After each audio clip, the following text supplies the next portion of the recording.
We all know the iconic, coveted sound of that Subaru rumble.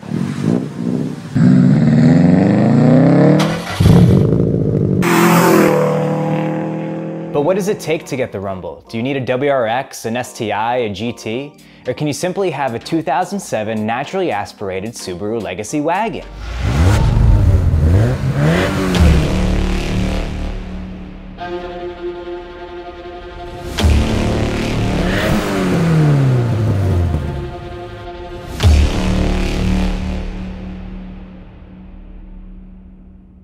In this video, I'll be unboxing the exhaust, sharing the install experience of swapping out the mufflers with the original 14-year-old ones, along with a comparison to the original. And if you stick around to the end, I give my honest thoughts on the purchase and who I think the exhaust is perfect for.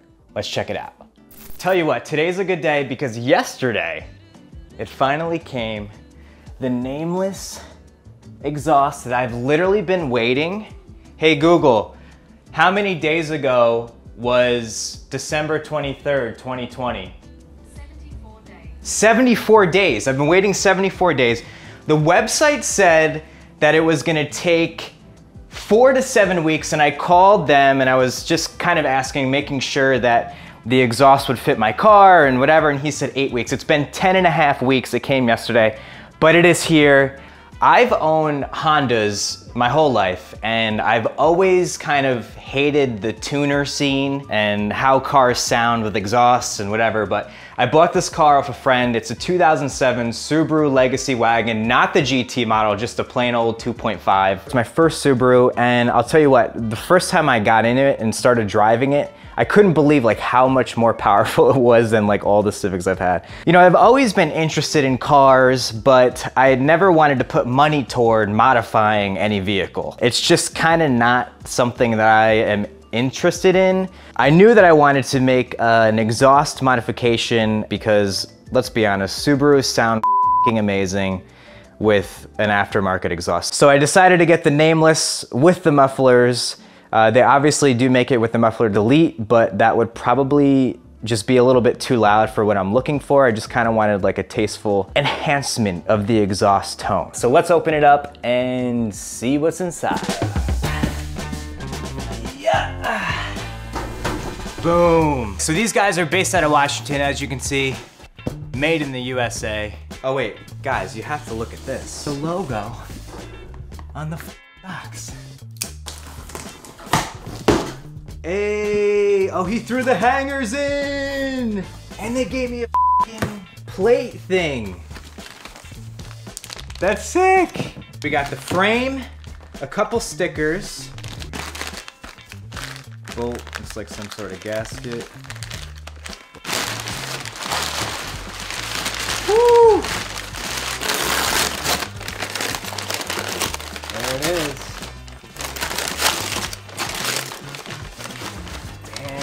This is f***ing sick. Beautifully welded stainless steel pipes with 5-inch mufflers. Nameless markets this as their most quiet option. It kind of looks like the stock tip. So it's not like this fat can that's hanging off and looking all sketchy. You got the Nameless logo right in there. So that's the one of them. That's the two of them.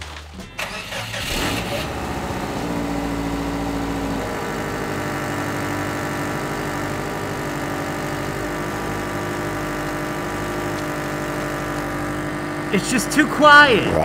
So, I'm gonna move the car over there. The bolts are so fucking rusted.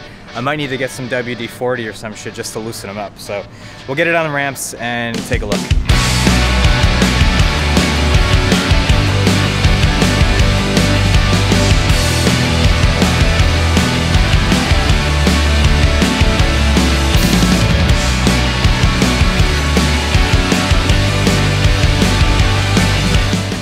So this is the situation. That's the situation. I don't even know if I'm gonna be able to get these off. So I'm using a 14 mil. I don't know, man. This shit is fucking rusted, dude.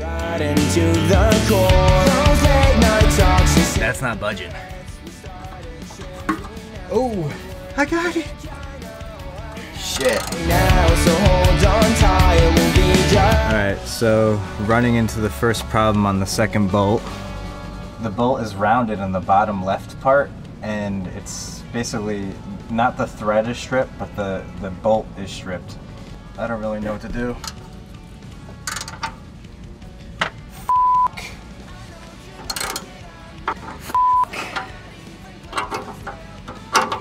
It needs to either be heated off or cut off. It's a Sunday, it's 12:30. All the body shops are gonna be closed. So let's just try the other side quick.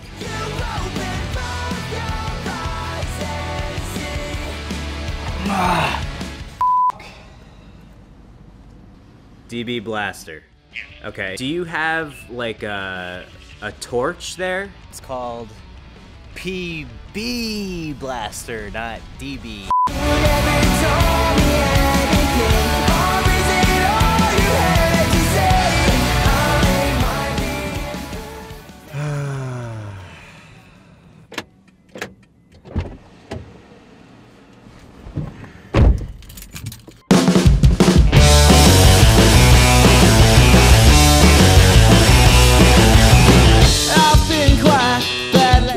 Can I help you? Hey James, I was just wondering if I could chat with somebody quickly about something. I'll come out. Alright, thanks. He's telling me it's gonna take 2.5 hours to cut the bolts off, which is just not true. I called one mechanic, I was gonna call a couple other ones, but I came to the conclusion that Austin, Texas has a tough time dealing with rust. I wanna be able to do this. It shouldn't be that difficult, but with the bolts, it makes it tough. So, this is my last and final attempt. I'm not gonna go to the mechanic yet. I'm gonna go to AutoZone, buy what's called like an Extractor Socket Set, and just give it one more shot and see if I can get them off. If not, then I will probably finally cave and take it to a mechanic.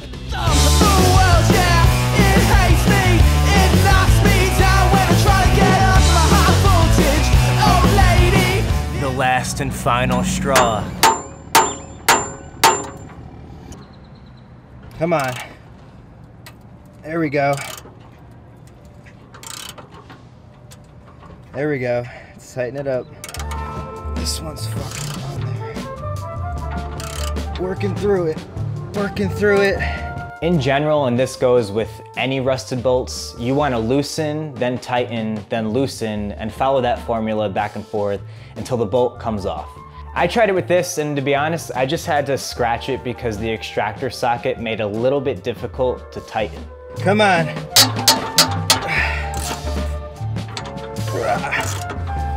Yeah! Yeah!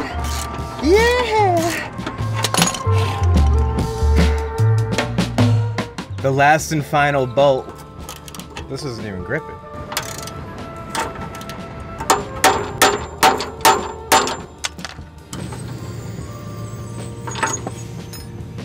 Oh, look at that fucking thing. Last and final bolt. Oh, shit. It's not moving. I'm giving up. The mechanic's right there. I can't get this last bolt off. It's just melted on.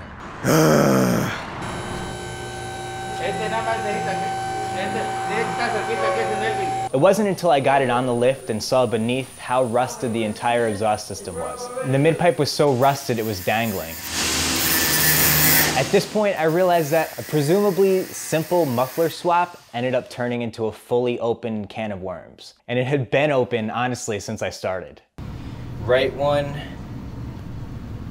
Because the resonator hanger piece rusted off, the Y-pipe was hanging, so I had to rig it up with this Amazon box and light concentrator thing, whatever it's called. When I was hanging the exhaust, I did the hanger closest to the wheelbase first. The bumper hanger piece has a stop mechanism like a barb on a fish hook. So if you screw something up and you put that one on first, good luck getting it off. Helpful tip, you can spray them down with PB Blaster so they're a bit easier to slide on. If you've never heard of anti-seize, get it and apply it to the new bolts liberally. When you're ready to put the bolts in, helpful tip, start with the top bolt first. As you can see here, I'm doing the bottom bolt, which made it more difficult.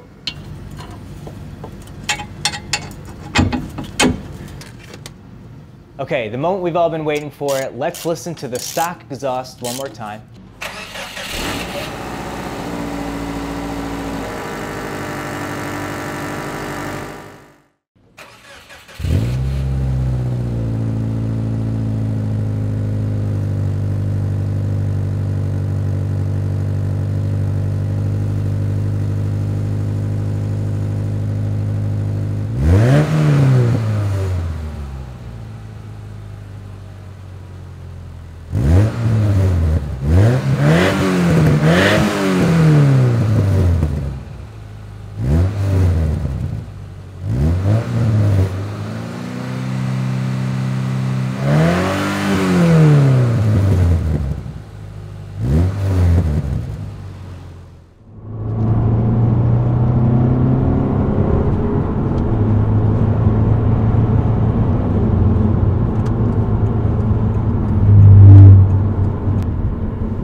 When I bought the exhaust from Nameless and saw that it was going to have a 2-month lead time, I didn't care really because I knew the sound I was going to get from it would pay off. But after the run-ins with the rusty bolts, realizing that realistically the entire exhaust system needed to be changed, I'm wondering if the time spent was worth the tone that I'm getting. My honest review is that their website nails it. Perfect for those looking for a subtle upgrade. It cancels out more of the highs and mid-range tones, leaving a deep tone that is quieter than most catback exhausts on the market at cruise and idle, but still has a nice bark at wide open throttle. After driving around with it, I do like the subtleness of it. There are some situations where I do wish I had more volume, but with the mufflers, I got to admit there's zero level of embarrassment with the loudness. It's more or less a beefier stock tone. Is there a part of me that wishes I saved $200 and got one without the mufflers? Yes. Is there part of me that wishes I saved $500 and left the stock one on? Also yes. To put it frankly, the sound I wanted is not coming from this exhaust. I do wish it had a little bit more low-end rumble, but I don't regret the purchase. Again, is it because it's not a WRX or an STI or a GT? Or is it because the rest of the exhaust needs to be upgraded? Let me know in the comments, I'm genuinely curious. But until then, my quest for the quintessential Subaru Rumble may forever be a mystery. Thank you guys so much for watching. I do hope that you learned something from this video, whether doing an exhaust swap on a 14-year-old car is for you, or whether you should get an exhaust with mufflers, no mufflers, or no exhaust upgrade at all. Subscribe if you liked the video and comment if you want to see more. Peace.